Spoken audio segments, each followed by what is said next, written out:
mais uma vez reunidos aqui para o nosso quinto encontro da Escola da Fé. Hoje nós vamos estudar da questão 66 até a questão 78. Então vamos iniciar. Em nome do Pai, do Filho e do Espírito Santo. Amém. Ave Maria, cheia de graça, o Senhor é convosco. Bendita sois vós entre as mulheres, bendito é o fruto do vosso ventre, Jesus. Santa Maria, Mãe de Deus, rogai por nós, pecadores, agora e na hora de nossa morte. Amém. Então vamos lá. Dando continuidade, questão 66. O homem. Em que sentido o homem é criado à imagem de Deus? O homem é criado à imagem de Deus no sentido de que é capaz de conhecer e de amar, na liberdade, o próprio Criador. É a única criatura nesta terra que Deus quis em si mesma e que chamou a partilhar, no conhecimento e no amor, a sua vida divina. Criado à imagem de Deus, ele tem a dignidade de pessoa. Não é alguma coisa, mas alguém, capaz de se conhecer, de se doar livremente e de entrar em comunhão com Deus e com as outras pessoas. Ou seja, a gente já viu em algumas outras ocasiões, né? O que torna o homem imagem e semelhança de Deus, ou seja, o que torna o homem uma pessoa, o que torna o homem diferente dos animais, é que ele tem em si uma realidade também espiritual. E essa realidade, ela tanto capacita ele para amar, para se doar, para se contrariar, quanto torna ele também livre.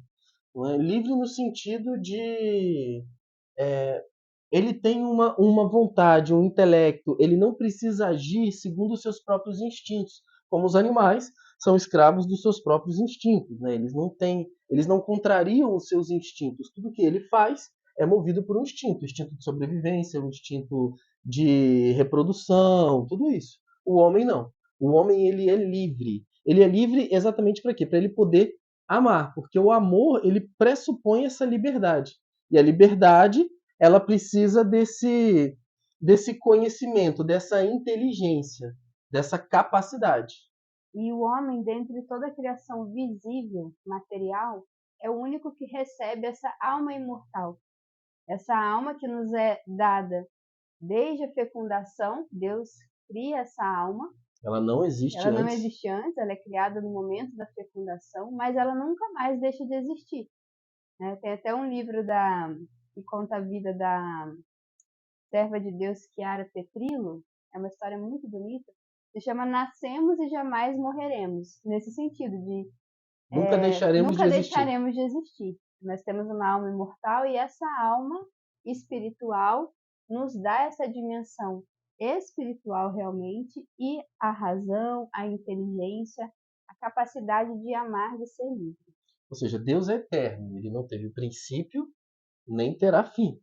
Nós somos, vamos dizer assim, infinitos, né? Nós tivemos um princípio, mas nunca teremos um fim. A nossa história ela nunca vai se encerrar, nunca vamos deixar de existir.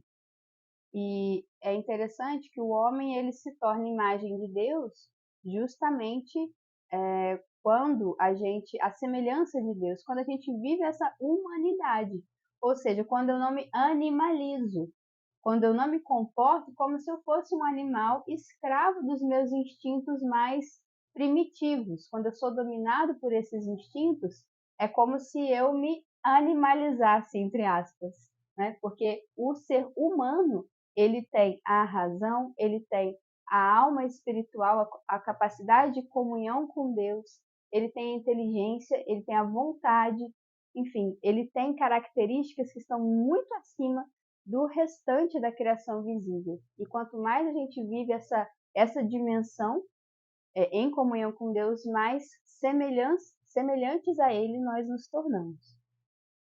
Então vamos prosseguir aqui no 67. Para qual fim Deus criou o homem? Deus criou tudo para o homem, mas o homem foi criado para conhecer, servir e amar a Deus, para oferecer-lhe neste mundo toda a criação em ação de graças e ser elevado à vida com Deus no céu. Somente no mistério do Verbo encarnado encontra a verdadeira luz o mistério do homem, predestinado a reproduzir a imagem do Filho de Deus feito homem, que é a perfeita imagem do Deus invisível.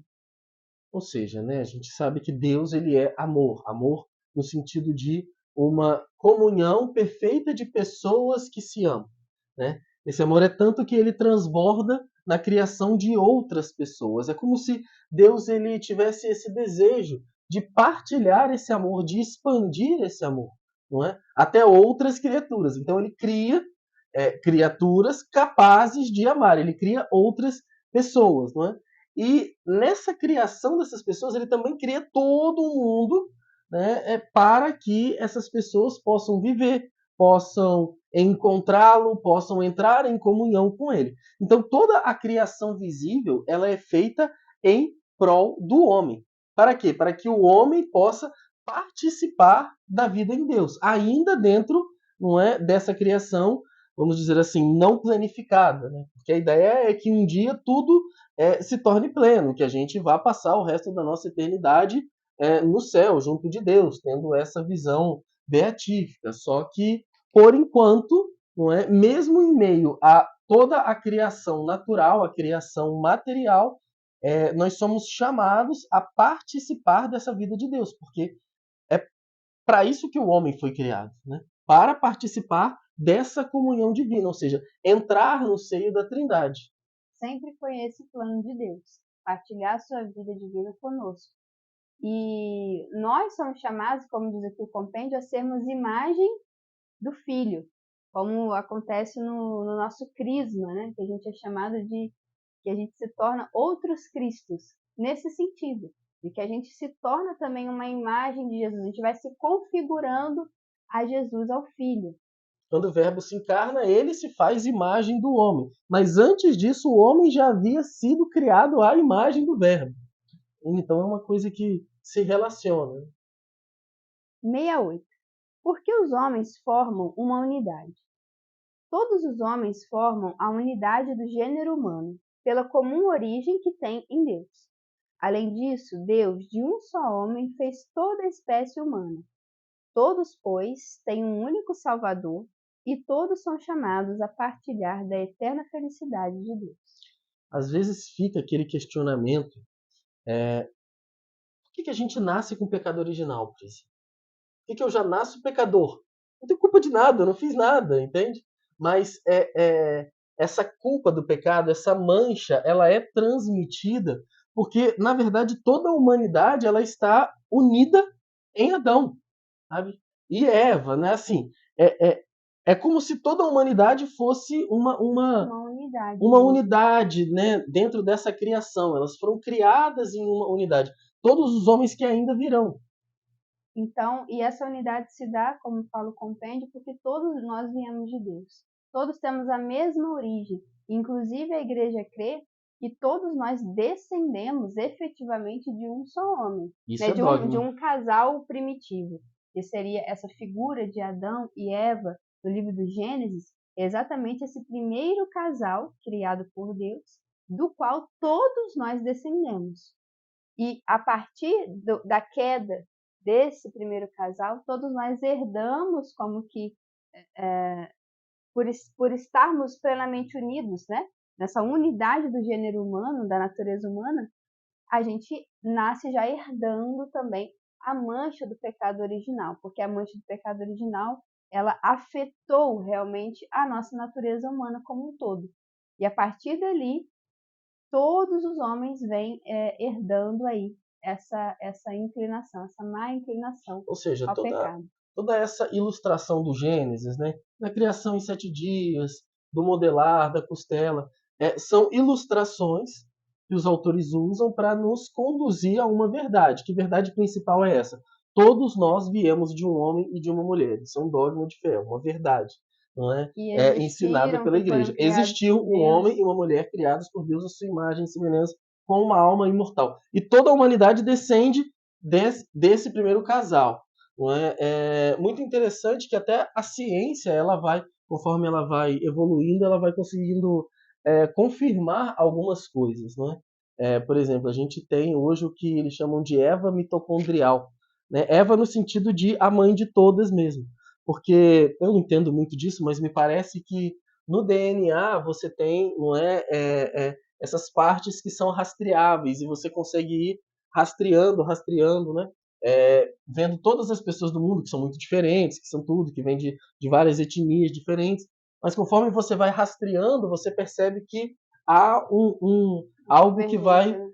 convergindo para uma só, não uma só espécie, não uma só etnia, mas uma só pessoa mesmo, como se existisse é, cientificamente essa mãe de todos, que eles chamam até de Eva mitocondrial, nesse sentido de realmente dali brotou todas. Né? Depois vocês deem uma olhada, pesquisem um pouquinho mais sobre isso, tem bastante coisa na internet sobre isso. Então vamos adiante. 69. 9. Como a alma e o corpo formam no homem uma unidade? A pessoa humana é um ser ao mesmo tempo corporal e espiritual. O espírito e a matéria no homem formam uma única natureza. Essa unidade é tão profunda que, graças ao princípio espiritual, que é a alma, o corpo, que é material, torna-se um corpo humano e vivo, e participa da dignidade de imagem de Deus. Ou seja, né, você tem aí algumas linhas, algumas religiões, algumas filosofias que acreditam nessa questão da reencarnação. O que é a reencarnação? Eu sou um ser espiritual que habito em um corpo e depois esse corpo ele morre e ele deixa de fazer parte de mim, né? Eu vou para onde eu tenho que ir, para o limbo lá, para não sei o que, depois eu volto, assumo um outro corpo e assim eu vou evoluindo, eu vou me tornando melhor ou pior, enfim, toda essa filosofia. Não, não, né? Nós católicos não cremos nisso. Nós católicos cremos que nós somos uma unidade entre o corpo e a alma. Este corpo sou eu. Não é que eu tenho um corpo, eu sou um corpo. Há uma hierarquia? Sim, há uma hierarquia, porque o corpo é animal e a alma é espiritual. Mas a alma, ela é a forma do corpo, ou seja, ela torna esse corpo humano e, sendo humano, ele tem uma dignidade por si mesmo, sabe? Esse nosso corpo. Por isso que a igreja, ela trata com muita reverência os corpos, né? Ela enterra, ela não tem toda esse rito, né, que se faz no velório, não é? Ela tem um dia em que se celebra, em que você vai até o cemitério para poder rezar, enfim. Não é? Tem as próprias relíquias dos santos, né, que são objetos de veneração desde o princípio da igreja.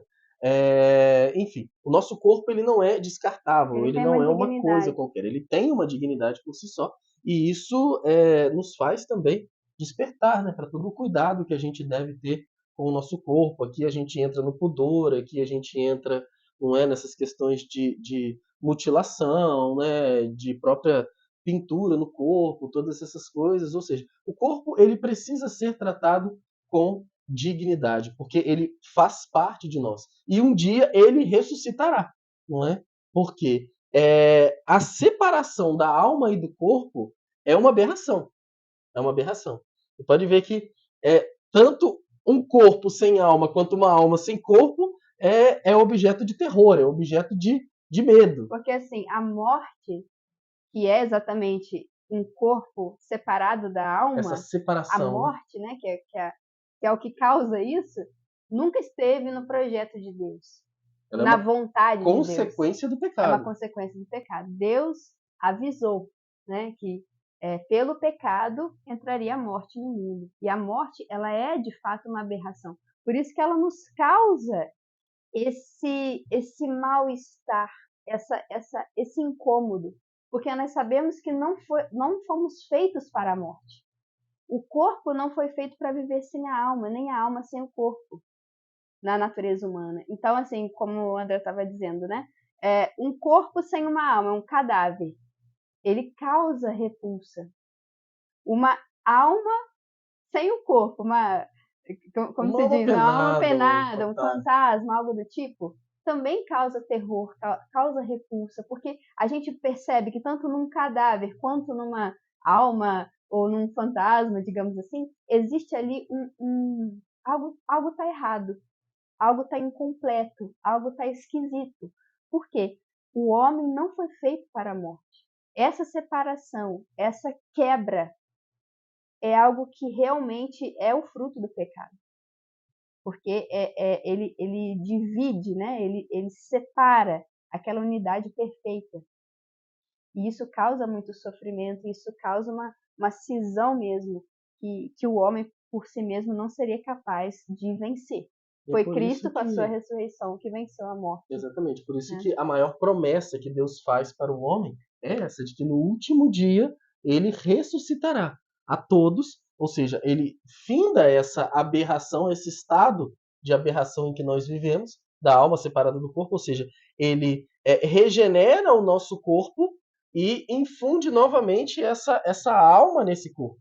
Né? Isso é a ressurreição. E esse corpo, pela presença, pela infusão dessa alma, não é, ele passa novamente a ser vivo e após a ressurreição para toda a eternidade. Aí não terá mais morte. Essa é a grande promessa, é a nossa grande esperança. É como hoje se encontra o corpo ressuscitado de Jesus no céu e o corpo de Nossa Senhora que foi assunto ao céu. É a nossa esperança. Eles são as primícias daquilo que nós um dia seremos, com a graça de Deus, ressuscitados no céu, em corpo e alma no céu. Para viver aquilo que sempre foi o projeto de Deus, participar da vida divina. 70. Quem dá a alma ao homem? A alma espiritual não vem dos pais, mas é criada diretamente por Deus e é imortal. Ao separar-se do corpo por ocasião da morte, ela não perece. Unir-se-á novamente ao corpo no momento da ressurreição final. Ou seja, o pai e a mãe eles transmitem toda a questão biológica, né? O corpo animal. Não é? E assim também todas as características desse corpo. Né? O filho vai ser parecido com o pai, vai ser parecido com a mãe, vai puxar um, porque ele herda essas características. Mas a alma, não, a alma é criada por Deus no momento da fecundação, como a gente estava falando, né, no comecinho. A alma não existe antes e nem é criada antes. Deus ele criou aqui, né, eu e a minha esposa casamos, aí Deus, eles vão ter 6 filhos, eu vou criar as almas aqui. Não, isso não existe. Nem ela já existe desde sempre. Nem ela já veio, subiu, desceu, subiu. Também não existe isso. Ou seja, no momento da fecundação, né, hoje a igreja ela entende dessa forma e ensina dessa forma. Né? No momento da fecundação, ou seja, quando o espermatozoide ele entra ali no óvulo e acontece a fecundação. Não é? Ali é criada uma alma, é criada do zero, do nada. Deus cria aquela alma e infunde nesse corpo que está, né, dando os seus primeiros passos. Né? Por isso, aquele embrião que está dentro da barriga, por isso aquele feto, ele já é uma pessoa, ele já tem a dignidade de uma pessoa e ele já precisa ser protegido, resguardado como uma pessoa. Por isso a igreja é radicalmente contra o aborto, né? Porque é o assassinato de uma pessoa, porque ele já tem uma alma imortal, já tem a dignidade de pessoa humana. Aquele embrião fecundado, ele recém-fecundado, nunca vai deixar de ser uma pessoa. Ele passa a existir enquanto pessoa e vai existir por toda a eternidade. Não importa se ele vai sobreviver, se ele vai vir a nascer, se ele vai viver muitos anos. Ele é uma pessoa a partir daquele momento, que a alma é infundida por Deus no seu corpo, né? no seu pequeno corpo que está sendo formado ali naquele momento. Ou seja, e por isso a igreja ela é radicalmente contra. A igreja ela já é contra os métodos contraceptivos, né? Mas os métodos abortivos, né? Eles configuram um pecado ainda mais grave, né? Porque você tem métodos, porque a gente sabe que a fecundação ela não acontece no útero, né? Ela acontece, né, lá na trompa e aí ele vem vindo fecundado já é uma pessoa, já é um ser humano que vem vindo e depois ele se implanta no útero. Tem alguns métodos que impedem essa implantação. Eles não impedem a fecundação, mas impedem a implantação. Ou seja, você já está abortando. Você já está matando um ser vivo que está aqui, porque ele foi fecundado, já se tornou uma pessoa, já tem uma alma, e ele chega aqui e por causa de um método que está sendo usado, ele não tem os recursos para se implantar e se desenvolver. então ele morre, né? Ele não consegue prosseguir com a vida. E isso já é considerado um aborto. 71. Que relação estabeleceu Deus entre o homem e a mulher? O homem e a mulher foram criados por Deus numa igual dignidade como pessoas humanas e, ao mesmo tempo, numa recíproca complementaridade como homem e mulher. Deus os quis um para o outro, para uma comunhão de pessoas. Juntos, são também chamados a transmitir a vida humana, formando no matrimônio uma só carne, e a dominar a terra como intendentes de Deus. Aqui tem vários pontos, né?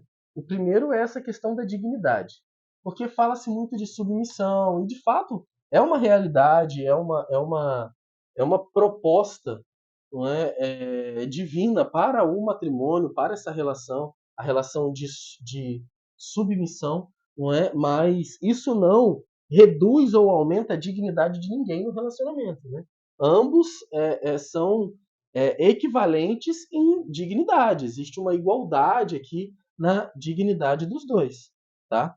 E é interessante que, ao criar o homem, né, na criação visível, especialmente na criação do homem, Deus cria essa realidade da diferença sexual, masculina e feminina. Ele nos cria com essa particularidade, porque essa dimensão masculina e feminina separada não está presente no resto da criação, na criação invisível, que são os anjos, por exemplo. Os E anjos nem na não, própria realidade eterna né, da e Trindade. nem na realidade da Trindade, né? Enquanto Jesus não tinha ainda se encarnado como homem, de fato, a realidade da Trindade, o Pai, o Verbo e o Espírito Santo, não possuem essa dimensão da sexualidade. Quando Jesus se encarna, aí sim, por ele estar assumindo a natureza humana, consequentemente ele assumiu um sexo, o sexo masculino. Mas é interessante, porque exatamente essa diferença entre masculino e feminino é uma expressão que Deus quis utilizar para anunciar esse convite à comunhão de pessoas, a essa complementaridade perfeita que o masculino e o feminino, corporalmente e também psicologicamente, em todo a sua composição enquanto pessoas, possuem de se complementarem. Vai muito além também de uma complementação apenas no corpo, mas também em toda a sua psique, em todo o seu jeito de ser, de ver o mundo, de agir no mundo. O corpo é uma expressão disso. É uma O expressão. corpo é uma expressão. E Olhando o corpo, né, do homem e da mulher, você percebe que ali né, eles se complementam. Né? Os dois iguais não vão conseguir entrar numa comunhão tão perfeitamente como não os sexos diferentes. Isso realmente é para expressar essa finalidade da comunhão que o homem tem. O homem ele é chamado à a comunhão com Deus, mas essa comunhão ela se expressa também na comunhão com o outro, né? E ela tem o seu ápice, né, na relação conjugal, dentro do matrimônio, onde os dois, a partir dessa comunhão perfeita, dessa complementariedade, tornam-se um só. E geram vida. E gera E vida. tem a capacidade de gerar vida, de transbordar vida, porque o amor por si mesmo é fecundo. Então, nessa relação esponsal, homem e mulher se tornam como um ícone da Trindade divina, que são pessoas em perfeita comunhão que transbordam amor e vida. Nesse sentido, São João Paulo II tem um extenso estudo, a gente já citou aqui, que se chama Teologia do Corpo, que foram catequeses que ele proferiu durante 4 anos no início do seu pontificado, onde ele realmente aprofunda de forma, acredito que nunca antes vista, essa dimensão do homem e a mulher criados nessa diferença, e essa diferença justamente expressar essa imagem de Deus. E aí nesse contexto aqui, né, desse ponto do compêndio, tem uma catequese dele muito interessante que ele fala ali sobre a segunda narrativa da criação, aonde não vou lembrar de cabeça aqui, que Deus ele fala, então Deus criou o homem e mulher os criou à sua imagem, né? E é bonito que ele fala, ele só narra que é imagem depois que fala que criou homem e mulher. Homem e mulher os criou a sua imagem. Como se houvesse uma relação. Ou seja, o homem é imagem de Deus, principalmente, não é, por ele ter essa capacidade de se doar e de se complementar. Né? Então, homem e mulher os criou a sua imagem. Como se essa capacidade que Deus deu para o homem e a mulher entrar em comunhão é o que torna ele imagem e semelhança. Né? Não que um só não seria, entende? Mas exatamente a diferença, não é, sexual, a diferença de gênero, ela mostra, ela apresenta essa potência, essa capacidade que o homem tem de entrar em comunhão com o outro e, obviamente, com Deus também. Número 72. Qual era a condição originária do homem segundo o desígnio de Deus? Deus, ao criar o homem e a mulher, tinha-lhes dado uma especial participação na própria vida divina, em santidade e justiça. No desígnio de Deus, o homem não deveria nem sofrer, nem morrer. Além disso, reinava uma harmonia perfeita no homem em si mesmo, entre criatura e criador, entre homem e mulher, bem como entre o primeiro casal humano e toda a criação. Ou seja, no começo da criação existiam alguns dons, né, que a gente chama de dons préternaturais. Aqui a gente está dizendo a realidade antes do pecado. Antes do pecado, lá da criação. Né? Adão e Eva, os primeiros pais, antes que o pecado entrasse no mundo. Um deles, a imortalidade, ou seja, o homem não morria. A gente já viu que a morte é uma consequência do pecado, então havia a imortalidade, o homem era imortal. Não é? Havia a impassibilidade, ou seja, não tinha dor, não tinha cansaço, não tinha nada disso. Não é? O homem ele não estava vulnerável a tudo isso, e isso a gente vê também como consequência. Não é? Quando, logo assim que o homem peca, ele fala, agora ganharás o pão com o suor do seu corpo, ou seja, você vai descansar. E para a mulher, você terá dores ao dar à luz, ou seja, é como se fosse essa retirada, essa perda, né? Essa perda desse dom preternatural. E tem o que é mais interessante aqui para o nosso assunto, que é a integridade. O que é a integridade? A gente já viu aqui que o homem ele tem uma realidade espiritual, que é inteligente, que é racional, que é onde controla a vontade, e ele tem uma parte animal, que é dos instintos, das paixões, de tudo isso. E ambas foram criadas por Deus. E ambas são boas. Porém, é preciso que haja uma ordem. Ou seja, a realidade espiritual do homem, ela precisa comandar a parte animal do homem. Não é? E a integridade, ela é exatamente esse perfeito funcionamento. Ou seja, o meu corpo ele não vai me conduzir a uma coisa que eu sei que é errado. Né? Porque hoje em dia é assim. Por causa do pecado, nós perdemos essa integridade e o nosso corpo ele grita, ele afronta a nossa vontade, ele se desajusta. Não é? E ele se inclina para o mal. Porque o mal ele tem sempre um prazer imediato, uma resposta imediata. E por isso que ele se inclina para o mal. Não é? E muitas vezes, pela falta de integridade, a gente cede. Por quê? Porque não temos essa integridade, não temos esse dom que ordena tudo. Ou seja, quando Deus cria o homem, ele está em plena comunhão com Deus. Não é? Ele consegue realmente compreender e entender tudo que Deus fala. Ele não tem inclinações, desvios, sabe? Ele não tem nada que possa distraí-lo. Né? É muito interessante quando a gente vai analisar que Deus ele cria, bota o homem no jardim e vocês podem usufruir de tudo, só não pode, entendeu?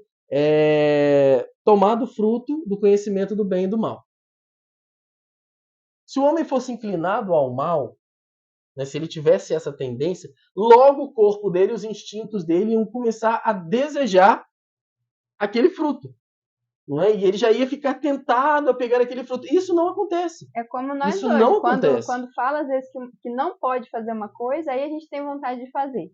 Porque a nossa natureza já está ferida. E aí você tem que ficar lutando contra essa vontade. Com eles não era assim. Tanto que, para que eles pudessem pecar, teve que vir a serpente, Satanás, e argumentar. Foi uma coisa racional. Não foi pelo desejo, não foi pelo instinto. Né? Ele convence. Ou seja, ele leva aquela parte espiritual, racional e inteligente, A que é desejar. livre, a tomar uma decisão. Por isso o pecado ele foi tão grave. Porque não houve uma tentação, não houve uma tentação no sentido de carnal, de fraqueza. Não, uma escolha Foi deliberado. livre, deliberada, objetiva. Não, eu vou pecar, eu quero pecar. Eu acredito na serpente, né? E vai lá e toma o fruto. É até interessante a gente abrir um parêntese bem rapidinho aqui, porque pode ser que isso ainda faça parte assim, do imaginário de muitas pessoas. Que muita gente ainda tem uma espécie de coisa na cabeça, como se o pecado original fosse eles terem feito sexo, né? Como se fosse o ato conjugal de Adão e Eva, porque Ou seja, muitas eles foram vezes, criados na pureza e quem é puro não faz sexo. Então como se eles fosse deveriam viver isso. no Éden sem fazer sexo. E assim, isso não tem o menor cabimento, tá, gente? Isso aí é fruto de.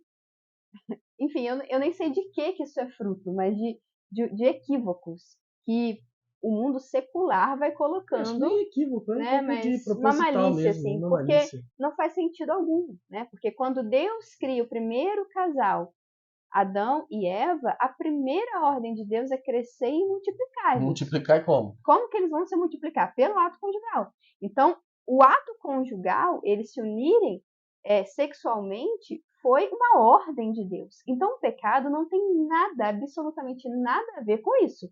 O pecado original, a queda do homem, foi ter cedido à tentação da serpente, ou seja, de Satanás, que o convenceu a duvidar da bondade de Deus e a desejar ser como Deus sem Deus. No sentido de definir para si mesmo o que é bom, o que é mal. A árvore do conhecimento do bem e do mal, não é isso? A árvore do conhecimento do bem e do mal, ela representa exatamente esse limite que existe um Criador e nós somos criaturas. Ou seja, o Criador conhece as criaturas, o modo como ele as fez, o que faz bem e o que faz mal para essas E nós criaturas. nos E nós nos submetemos. submetemos. É como uma pessoa que cria um eletrodoméstico, um inventor. Ele que vai saber como que aquele eletrodoméstico vai chegar ao seu pleno funcionamento.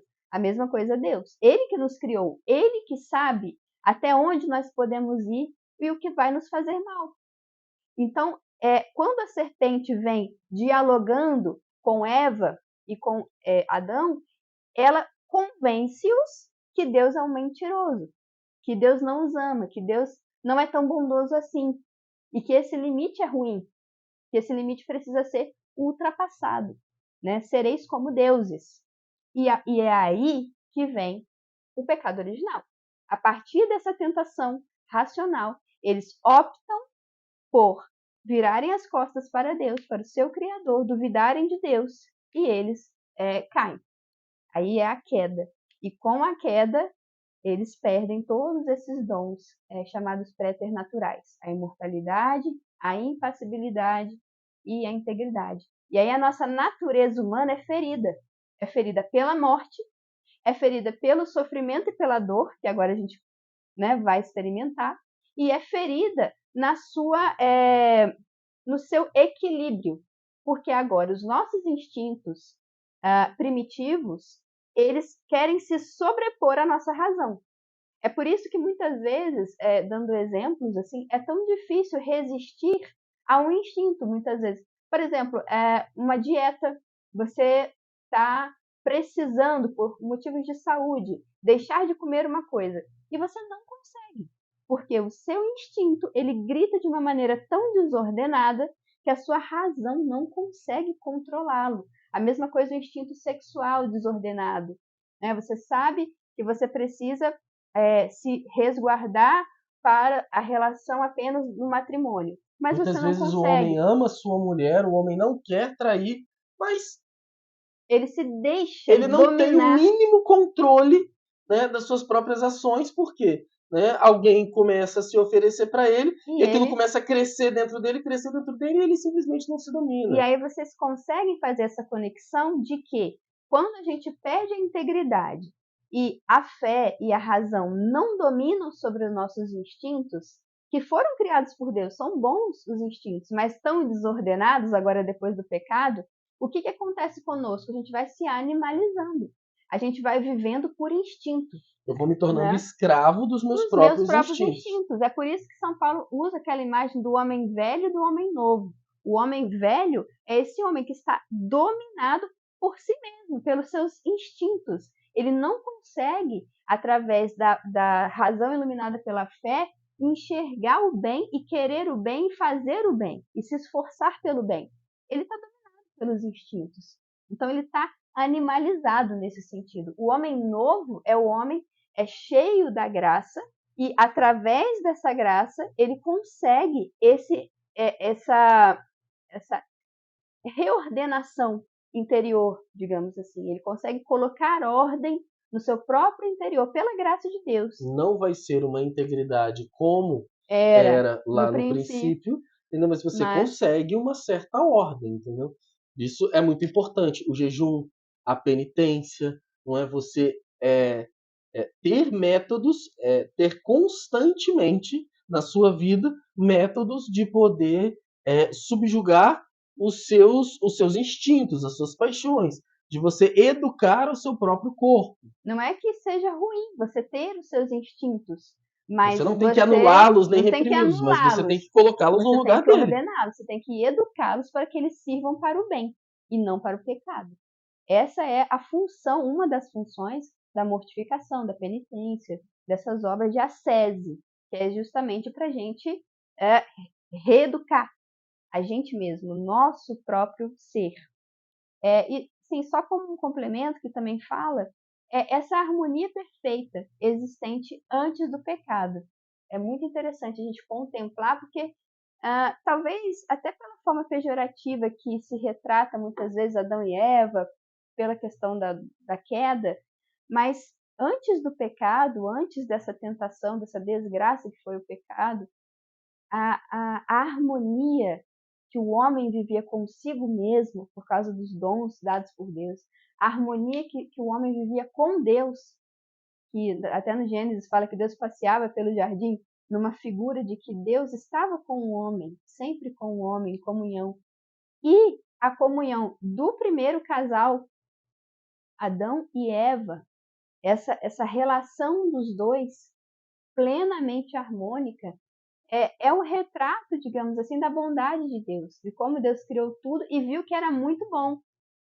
É uma realidade que a gente não consegue nem vislumbrar tanto, porque é uma realidade onde a alma e o corpo, essas dimensões espirituais e materiais, estavam em pleno funcionamento Uma para o sintonia bem, perfeita. uma sintonia perfeita. Hoje, na nossa realidade, a gente vive nesse desajuste, onde muitas vezes a nossa alma pede uma coisa e o nosso corpo pede E a gente tem que outra. ficar E a gente lutando fica contra nós mesmos. nessa luta até o fim da vida para poder harmonizar, para poder nortear essas duas realidades. Então é interessante a gente meditar também nesse princípio, quando o homem foi criado, o homem e a mulher, e essa harmonia que existia foi quebrada depois do pecado. Dizem assim que no caminho para a salvação, né, no caminho para o céu, na busca da nossa própria santidade, a gente tem três inimigos. Né? Temos um inimigo espiritual, os demônios que querem perder nossa alma. Temos o mundo, né, com toda a sua cultura, com todas as suas ideologias, com todo o pecado de forma, né, explícita dentro do mundo. E nós temos o principal deles, que é nós mesmos, que é o único que de fato pode fazer perder a nossa própria alma. Não é? É nós mesmos, é o maior inimigo que a gente tem.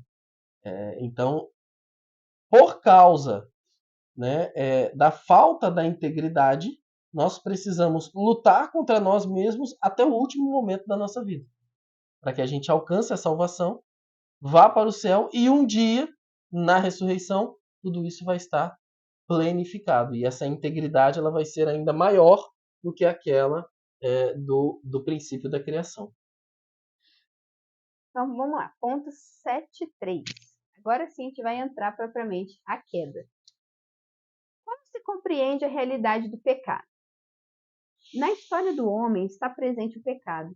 Essa realidade se esclarece plenamente apenas à luz da revelação divina e, sobretudo, à luz de Cristo, Salvador de todos, que fez superabundar a graça onde abundou o pecado. Ou seja, né, o pecado ele está presente desde os primeiros homens. Ele entra na humanidade logo após a criação. Ele entra na humanidade antes mesmo de entrar a paternidade e a maternidade natural, não é, do homem e da mulher. Ou seja, desde o princípio, né, nós já convivemos com o pecado.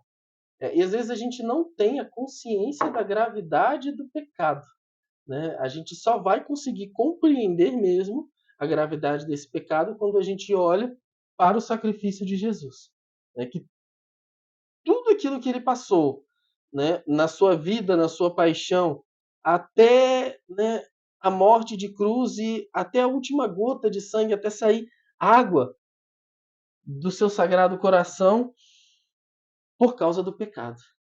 Tudo por causa do pecado. Daí a gente consegue ter uma, uma imagem da dimensão da gravidade que é o ato do pecado. A revelação, ela aprofunda para que a gente consiga enxergar esse abismo que é o pecado, que é a realidade do pecado, essa realidade de negar a Deus, de ausência de Deus. E só mediante a revelação mesmo é que a gente consegue começar a ter essa dimensão mais aprofundada e então começar a, de fato, lutar contra o pecado, a ter horror ao pecado, porque a santidade, ela pressupõe essa aversão a tudo que ofende a Deus. Em todos os tempos da história, o homem ele sempre pecou muito. Até mesmo os homens temente a Deus. Sempre teve um histórico de muito pecado. Ou por fraqueza, ou realmente por falta de vergonha na Obstinação, né? cara, por obstinação, mas o homem sempre pecou. Porém, hoje nós estamos vivendo uma realidade que ela é bem complicada, sabe? É bem ruim. Por quê? Antigamente o homem pecava, mas ele sabia que estava pecando. Ele sabia que era errado. Era muito claro o que é certo e o que é errado. E o homem fazia o errado sabendo o que estava fazendo. Hoje em dia, a relativização do pecado está tão grande que muitos estão dentro da igreja pecando e nem sabem. Ou assim, até imaginam que pode ser, mas como está tudo relativizado, está tudo. Ah, mas não é bem assim. Ah, mas eu penso desse jeito. Ah, mas entende? Que a pessoa ela não tem a consciência plena, ela não tem esse conhecimento de que, caramba, eu estou pecando, eu estou em pecado, eu preciso mudar, senão a minha alma vai se perder, E na sabe? Você não tem. realidade do mundo até se exalta muitas vezes A o coisa pecado. chegar a um ponto que Se o inverte, né? errado está virando certo. E você fazer o certo, você está errado. Você fala hoje de não usar nenhum método contraceptivo, por exemplo, dentro das paróquias, dentro às vezes da pastoral da família. E você é taxado de errado, você é taxado de fanático. Por quê? Porque todo mundo está vivendo essa realidade de pecado. É tão comum que já se considera certo. E as pessoas estão, às vezes, ensinando os noivos sobre doutrina do matrimônio e estão presas a um pecado, obstinadas, né? Não querem largar porque consideram que não estão pecando, né? A coisa está feia hoje em dia, a coisa está feia. Nesse sentido de nem mais se tem a consciência do que é pecado, então você não mais luta contra o pecado, você não mais busca uma vida reta. E muitas vezes esse ambiente de pecado que nós estamos muito imersos, ele obscurece a nossa visão. No sentido de que, assim, hoje, por exemplo, se um casal de jovens, ele se propõe a viver uma vida casta, mesmo no seu namoro, no seu caminho rumo ao matrimônio, muitas vezes até dentro da igreja, é, a gente vê isso, né, acontecer, não só no meio secular, mas até às vezes dentro da igreja, eles são criticados. Não, eu já passei por situações Eles são onde tidos como esquisitos, onde eu estava sabe? passando um encontro para um grupo de jovens, me chamaram, não era o meu grupo de jovens, mas eu estava passando um encontro falando exatamente sobre castidade. Chegou uma catequista de crisma, entrou no meio, me interrompeu e falou: Isso é tudo mentira. Ninguém vive isso. Né? Só está falando isso porque hipocrisia. No meio do encontro, uma catequista de crisma chegou no meio e falando para todos os jovens: Isso tudo que ele está falando é mentira. Ninguém vive isso. É hipocrisia. Desse jeito. Desse Porque jeito. as pessoas tomam muitas vezes o ambiente que elas vivem, A sua própria a sua realidade. própria realidade, como se fosse inalcançável o desígnio de Deus, os mandamentos de Deus, como se fossem impraticáveis. Só porque uma grande parcela da população, digamos assim, não os está praticando. Isso é um grande erro. A gente Já desistiu de rebaixar, já praticar. desistiu de praticar. A gente rebaixar a lei de Deus ao que a gente está pensando, porque a gente não quer ou a gente não está afim de obedecer. Isso é um grande erro. Não é porque todo mundo está fazendo do jeito X, eu vou fazer e vou dizer que não é mais pecado. Isso não existe. Isso é desonestidade. Eu não estou sendo verdadeiro, eu não estou sendo da verdade, como diz Jesus, né? Aquele que me conhece, aquele que é da verdade me conhece, conhece a minha voz. Então, a gente tem que tomar muito cuidado com isso, porque pode ser que nós estejamos cercados de pecado, nós estamos mesmo, até na nossa própria realidade de vida, mas não é por isso que eu vou chamar o mal de bem, que eu vou dizer que o que é pecado não é mais, né? Deixou de ser, porque ninguém mais está vivendo. Isso é um grande erro que a gente tem que tomar muito cuidado com isso no nosso dia a dia, né? E essa nossa obstinação, ela, o que acontece? Ela nos esconde da redenção. Ela nos esconde. Cristo morreu por todos, mas só vai chegar a redenção até aqueles que abraçarem, até aqueles que se submeterem ao conhecimento, à sabedoria, às ordens do Criador, não é? Exatamente aquele pecado de Adão e Eva que é tomar o fruto do conhecimento do bem e do mal, decidir para mim mesmo o que é bom, o que é ruim, o que é pecado ou não é, continua sendo hoje ainda o maior pecado da humanidade. Ou seja, eu quero tomar para mim esse fruto. Eu mesmo quero decidir, eu quero ser como Deus. E tomar a decisão do que é bom, do que não é, do que me leva à salvação ou não, do que me tira a graça divina ou não. Eu decido. Eu decido. Não a igreja, não Deus. Eu E isso decido. é exatamente o primeiro pecado, que é a soberba, que é querer se colocar no lugar de Deus. Então a gente vê que esse pecado original, ele ressoa durante todos os séculos, até chegar em nós. E vai ressoar até o final dos tempos. Vai ser a grande tentação do homem, esse espírito de rebelião, esse espírito de não se colocar no seu limite de criatura. Número 7.4. O que é a queda dos anjos? Com essa expressão, indica-se que Satanás e os outros demônios de que falam a Sagrada Escritura e a tradição da Igreja, de anjos criados bons por Deus, transformaram-se em maus, porque com livre e irrevogável escolha rejeitaram a Deus e o seu reino, dando assim origem ao inferno. Eles tentam associar o homem à sua rebelião contra Deus, mas Deus afirma em Cristo a sua vitória segura sobre o maligno. Ou seja, o primeiro ponto é a gente compreender que não existe um antagonismo entre Deus e Satanás. Não existe isso. Deus é o Criador onipotente, Satanás é uma criatura. Né? Não está no mesmo Não nível. está no mesmo nível. Se Deus quisesse destruir Satanás, no mesmo instante ele destruiria. Mas ele não quis destruir. Ele quis puni-lo, com o inferno, ou seja, com a ausência dele, a partir do pecado que eles tiveram. Mas Deus não quis destruí-lo. Se ele quisesse, destruía. Ou seja, não existe um antagonismo. Satanás não é inimigo de Deus nesse sentido. De, pode rolar uma batalha, Deus está aqui. Não é? Não, No não, mesmo nível. não existe isso. Esse é o primeiro ponto disso daqui. E aí depois, então, o que Satanás e os demônios, né? Satanás seria o grande líder, né? o Lúcifer, o diabo, não é? E aí você tem todos os outros demônios que o seguiram, que foram criados anjos, ou seja, eles são espíritos Puros. criados bons, puros, né?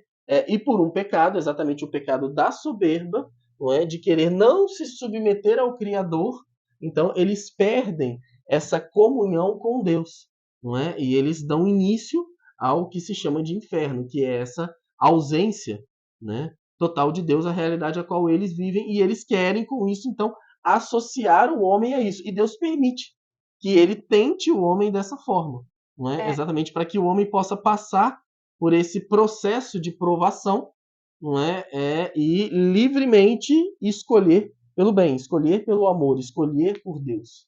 antes da criação do homem, os anjos, criados por Deus, criados todos por Deus, passaram também por uma prova.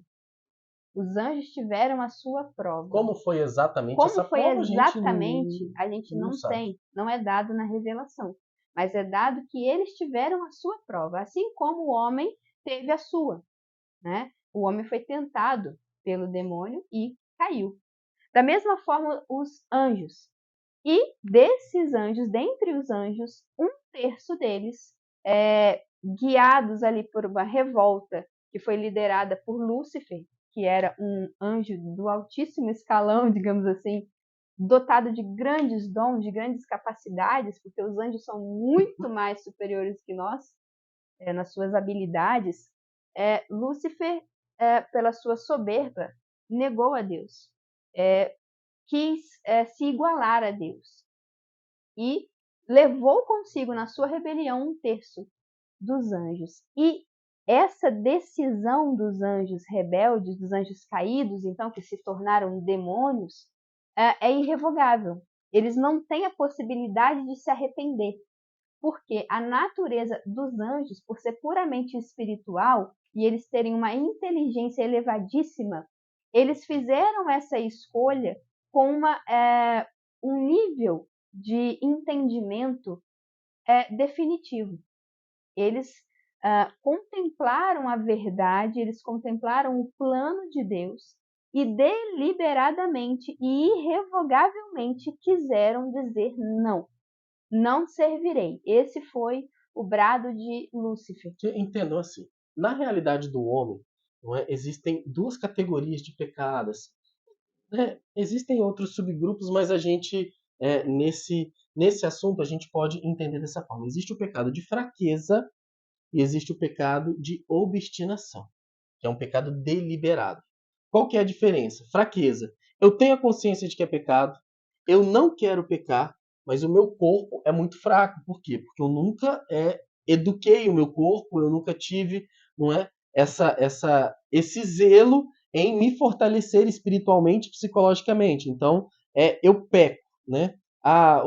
O jovem lá, ele tem a consciência de que pornografia é pecado, ele não quer fazer isso, porque ele ama nosso Senhor, porque ele está se confessando, porque ele está realmente numa luta sincera, mas em um dado momento o corpo dele agita tanto, clama tanto por isso que ele acaba caindo. Pecado de fraqueza. Esse pecado, ele é um pecado mais leve pela sua própria natureza, exatamente porque, né, há uma fraqueza ali, há uma concupiscência, há uma inclinação. Aí existe o pecado de obstinação, ou seja, o meu corpo não está clamando por isso. Eu não estou incontrolavelmente com isso. Mas, pô, isso é bom, isso é gostoso. Eu conscientizo, eu falo, será que realmente Deus vai me punir por isso? Que realmente é desse jeito? Né? É Eu tão acho grave que não é assim? assim, não. Eu acho que não é tão grave isso daqui. Acho que isso aqui é besteira. Não estou fazendo mal a ninguém, não estou matando, não estou roubando. Eu vou fazer isso mesmo, porque eu curto isso, eu gosto disso. Você vai lá e faz. Ou seja, é um pecado deliberado. Você para, você pondera, ou seja, você se obstina aquilo. Entende? O pecado dos anjos, ele é esse pecado obstinado na sua forma mais plena, mais pura, mais intensa. Por quê? Porque eles não tinham nenhuma espécie De de debilidade, assim, de, de de fraqueza. consciência, ou de fraqueza, de Nenhuma espécie. inclinação. E eles têm uma inteligência muito superior à do homem. Muito superior. E um Então, conhecimento da verdade, uma visão da verdade, coisa que o homem não tem, né? Os nossos olhos carnais, eles nos impedem de ver toda a realidade espiritual. Os anjos não. Então, a sua decisão por negar a Deus, ela é irrevogável. Não existe possibilidade dele se arrepender um dia, porque ele tomou aquela decisão com uma pleníssima consciência. Então, a Não partir dá para orar daí, pela não conversão dá de para orar Satanás. pela conversão de nenhum demônio. Então, é eterno, né, essa condição dos anjos bons e dos anjos que se tornaram demônios. E é interessante que o compêndio vem dizer que agora o que eles tentam fazer? Associar o homem à sua rebelião. E aí nós vemos, por exemplo, já no primeiro pecado do homem, a presença de Satanás tentando E o tentando homem, com a soberba, que é o pecado que levou eles à ele queda. mesmo à queda. Então eles sempre vão tentar nos associar à sua desgraça, porque como eles já perderam tudo, né? Perderam a visão divina, perderam a graça, a felicidade. E eles não conseguem de forma nenhuma atingir a Deus, porque eles são Sim, criatura, eles porque estão eles muito abaixo da muito realidade abaixo de divina, Deus. eles ferem aquilo que Deus ama, que Exato, é o homem. exatamente. Então, é interessante a gente ver toda essa lógica que existe no mistério do pecado que adentra a nossa vida, que adentrou a vida do homem. 75. Em que consiste o primeiro pecado do homem? O homem, tentado pelo diabo, deixou que se apagasse em seu coração a confiança em relação ao seu Criador e, desobedecendo, quis se tornar como Deus, sem Deus, e não segundo Deus. Assim, Adão e Eva perderam imediatamente para si e para todos os seus descendentes a graça da santidade e da justiça originais. Isso aqui é muito bonito, né? Porque o homem, ele já estava destinado a ser como Deus, mas em Deus. Ser como Deus em comunhão com Deus, ou seja, eu me associo a Deus e com isso eu me torno como Deus, porque eu me associo a Ele. Pleno de felicidade, pleno de amor, pleno de bem-aventurança. Esse sempre foi o desígnio de Deus desde o início, nos fazer participar da sua vida divina. Porém, tentados por Satanás, convencidos, não é, pela serpente, o homem ele escolhe um caminho de querer ser Deus sem Deus. Obviamente que ele não vai conseguir. Não é? A única coisa que ele consegue é todas as consequências, não é, ruins desse pecado. E principalmente essa inclinação ao mal que agora a gente vive. Mas vocês vejam que, desde o início, o que levou o homem a pecar deliberadamente, por querer pecar, foi uma desconfiança da bondade de Deus. A desconfiança, o colocar no coração do homem que Deus não é tão bom assim. Ou seja, o que que a serpente falou? Ah, ele disse para você não comer desse fruto, porque quando você comer, você vai ser como Deus. Entendeu? Ou seja, você vai ter o conhecimento do bem e do mal. A serpente ela te convence de que Deus está errado, né? De que não é bem assim, sabe? De que você pode escolher o seu próprio caminho, sabe? E isso hoje na nossa vida, né? Ela continua fazendo exatamente dessa forma, não é? Você vem num estudo, você pega o catecismo, você lê que tal, tal e tal coisa é pecado, ou seja, é Deus falando, desse fruto não coma, Não faça não isso. faça isso. E a serpente vai lá e fala no seu ouvido. Mentira, mentira. Você pode comer sim, aquilo ali não vai te fazer mal. Na verdade, aquilo vai fazer bem para você, você precisa disso. E aí você vai lá e faz. Você prefere dar ouvido à serpente do que aos ensinamentos de Deus transmitido pela Santa Igreja. E aí brota a desobediência. E a desobediência é a raiz de todo pecado. É esse espírito rebelde que nasceu ali no coração, digamos assim, de Lúcifer, na mente de Lúcifer desde o início, na prova dos anjos, de não servirei, não me abaixarei, não tomarei o meu lugar de criatura limitada que sou, por Não me mais não me submeterei. submeterei, né? E é por isso que existe essa oposição tão radical entre o não servirei de Lúcifer ao fiat da Virgem Santíssima, de Maria, que é quem esmaga a cabeça da serpente. Que ela foi aquela que, diante da palavra de Deus, diz: eis aqui a serva do Senhor. Ela faz exatamente o oposto. Ela, sem entender, sem compreender totalmente, porque ela expressa que ela não está entendendo muito bem como vai se dar aquele mistério, ela se abaixa sob Deus. Ela se coloca como a última das servas de Deus. E é por isso, por essa humildade tão radicalmente oposta, é que ela é elevada acima de todas as criaturas, inclusive acima dos anjos, por Deus. Porque ela descobriu, digamos assim, esse segredo. Ela foi agraciada dessa maneira, de se colocar no último lugar, no lugar mais humilde, no lugar mais submetido à bondade de Deus. Onde há zero desconfiança. É a total confiança em Deus, total a total abandono. entrega a Deus. E é daí que vem, que se explica, digamos assim, essa oposição tão radical, esse ódio, essa inimizade criada que existe, por Deus, que Deus mesmo fez entre o diabo e a Virgem Santíssima. Que aqui vai existir. Sim, há um antagonismo, uma oposição, um ódio real. Número 76, né? Só antes, vamos falar a palavra-chave. A palavra-chave de hoje é Adão, tá bom? Adão.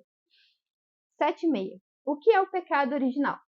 O pecado original, no qual todos os homens nascem, é o estado de privação da santidade e da justiça originais. É um pecado por nós contraído, não cometido. É uma condição de nascimento e não um ato pessoal. Em virtude da unidade de origem de todos os homens, ele se transmite com a natureza humana aos descendentes de Adão.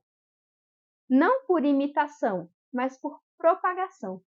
Essa transmissão permanece um mistério que não podemos compreender plenamente. Ou seja, o pecado original não é um pecado de ato, mas é um pecado de mancha, não é? É uma herança que a gente traz, né?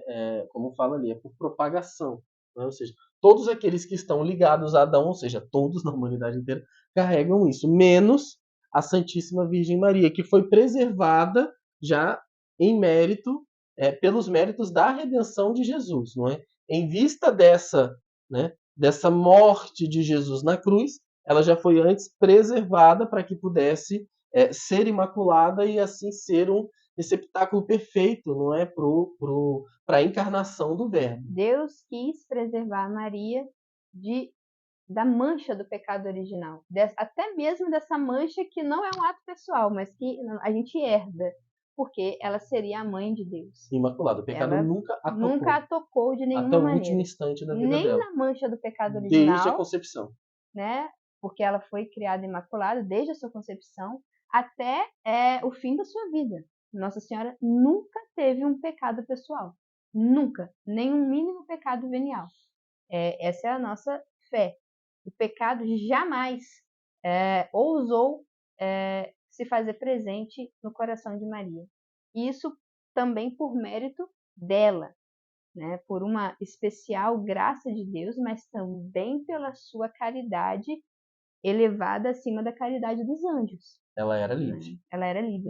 Ela não era ela era imaculada, uma marionete. Ela era plenamente agraciada, mas ela era livre. E ela disse o seu sim do início até o fim de sua vida. 77. Só que, rapidinho, é que né, todos nós nascemos com essa mancha. Porém, nós não permanecemos com essa mancha. Ou seja, ela é apagada de nós. Né? Nos é restaurada. Porque essa mancha ela nos afasta de Deus. Ela nos afasta da graça santificante. Ela corta a nossa comunhão com Deus. Né? Porém, essa mancha ela é apagada. Esse pecado original é lavado com o batismo. Né? Quando recebemos o batismo, somos novamente religados a Deus. Voltamos a estar na graça santificante. Não é? E aí nós só vamos perder essa graça quando novamente cometemos um pecado grave, não é? Pessoal, deliberado. não é? E aí nós precisamos do arrependimento e do sacramento da penitência para poder novamente retomar. E assim a gente vai fazendo esse caminho. O que a gente fica em relação ao pecado original, ele é lavado no batismo, mas a gente permanece As somente consequências com a naturais. consequência dele, que é a concupiscência, que é a chamada inclinação para o mal. A nossa natureza, ela é redimida, digamos assim, pelo batismo, mas a gente permanece com as consequências, Essa com essa debilidade, né? debilidade, com essa desarmonia interior, Essa que é a falta da concupiscência, integridade. que é a falta da integridade. Muitas vezes a nossa razão está em oposição ao nosso instinto, às nossas paixões. 7.7. Que outras consequências provoca o pecado original? Em consequência do pecado original, a natureza humana, sem ser totalmente corrompida, está ferida em suas forças naturais, submetida à ignorância, ao sofrimento, ao poder da morte e inclinada ao pecado. Essa inclinação é chamada de concupiscência. É o que nós estávamos tratando Exatamente. exatamente agora. Ou seja, esse caminho de santidade, ele é exatamente essa luta constante. Não é? Para ganhar o céu eu preciso lutar, eu preciso me esforçar. Ninguém vai para o céu por acaso, gente. A salvação não é por acaso. A gente fala sobre isso. Né? A pessoa é ateu, ou a pessoa é aquele católico passivo, né? Não vai na igreja, não faz nada, continua Nunca vivendo quis a sua saber de vida como se Deus nada. não existisse, de repente morre, simplesmente porque ele não matou, não roubou, né? Morreu, foi para o céu. Oh, ganhei o céu. O céu existe. Olha, nem imaginava isso, sabia? Que bom que existe o céu. Não, isso não existe. Não é? Isso não existe. Ou seja, Deus ele sempre fala, a porta do céu é estreita, esforçai-vos para passar por ela. Ou seja, é necessário um esforço. Só vai para o céu quem deseja o céu e quem luta pelo céu. Né? Se você não deseja o céu e você não luta por ele, ou seja, você não trava esse confronto diário contra o mundo, contra Satanás e contra você mesmo, ou seja, o homem velho, né? Você não vai conseguir ganhar o céu. Tem uma passagem no Evangelho que Jesus fala assim: o reino dos céus é dos violentos, e só os violentos o arrebatam. No sentido de que violência não é essa violência ruim de bater em alguém, mas violentos no sentido de tomar de assalto a salvação, de você se debruçar naquela empreitada, de você querer de fato o reino dos céus. Como Jacó lutando, né, com o anjo pela graça, ou seja, você luta esforça, realmente, você se esforça. Porque subida, gente, é difícil. Para você descer, para você se perder, para você se enlamear no pecado, é a coisa mais fácil que existe. Basta você seguir os seus instintos, a sua vontade, né? Como é fácil ser preguiçoso, ser guloso, ser luxurioso, ser irado, como é fácil. Então, o caminho para a perdição é largo, é muito fácil. Agora, o caminho para a salvação, para o céu, requer esforço, requer luta, requer muito suor, e muitas vezes é o trabalho de uma vida inteira, até o último segundo da nossa existência, a gente vai estar lutando, a gente vai estar combatendo aqui. Por isso que a igreja dos vivos aqui na Terra é chamada de igreja militante, a igreja que luta, a igreja que marcha, a igreja que se esforça. Então, é interessante a gente ter sempre isso na mente. Ninguém merece o céu, entende? Ninguém vai para o céu no automático, como se Deus nos devesse alguma coisa. A gente, de alguma maneira, por graça, conquista. A gente marcha, a gente luta, a gente sua pelo céu para estar na comunhão com Deus, porque a nossa natureza está ferida. Então a gente tem que tirar essa diferença aí nessa luta constante contra nós mesmos. Com o pecado o homem perde o céu.